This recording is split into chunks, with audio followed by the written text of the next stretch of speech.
Katika kipindi cha Julai hadi Disemba, TAKUKURU imefanikiwa kuokoa fedha za umma zaidi ya shilingi bilioni 60.2, na fedha hizi zimerejeshwa serikalini.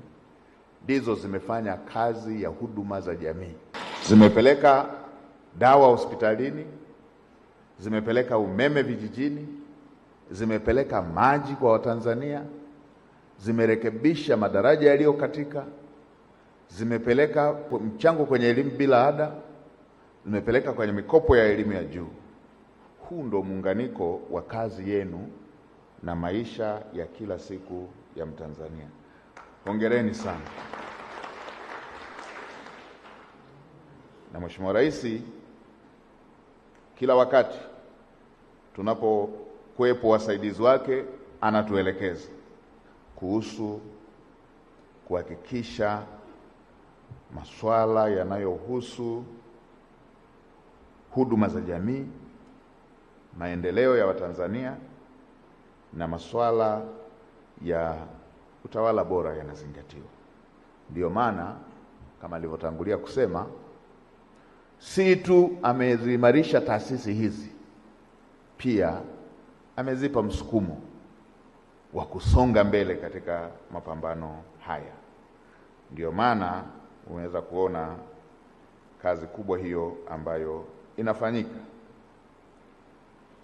Fedha hizi ambazo nimezitaja, bilioni 60.2 kwa kipande cha Julai hadi Disemba zimeokolewa.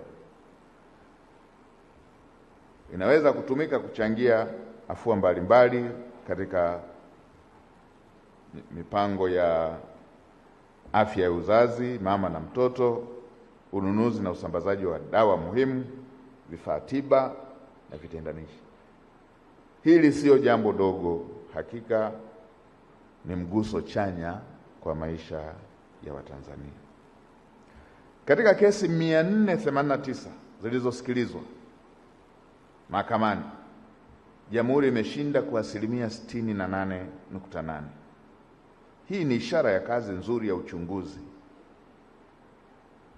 ushirikiano madhubuti kati ya TAKUKURU na Mahakama ya Tanzania, ambapo kazi hii imefanyika na majibu yake yamepatikana. Asilimia 68.8 kesi Jamhuri imeshinda kati ya kesi 489. Hiki pia ni kitu kizuri ambacho Watanzania mara zote wanatamani kukiona, na Mheshimiwa Rais alikuwa akisisitiza kwamba panapokuwepo na masuala ya rushwa, chunguzi zikamilike na uamuzi ufanyike. Hii asilimia 68.8 ni moja ya ishara kwamba kazi hiyo inafanyika kutekeleza hayo maelekezo. Tuongeze jitihada za kuweza kuhakikisha mashtaka yanapelelezwa, yanakamilika, kesi zinapelekwa mahakamani na uamuzi unafanyika.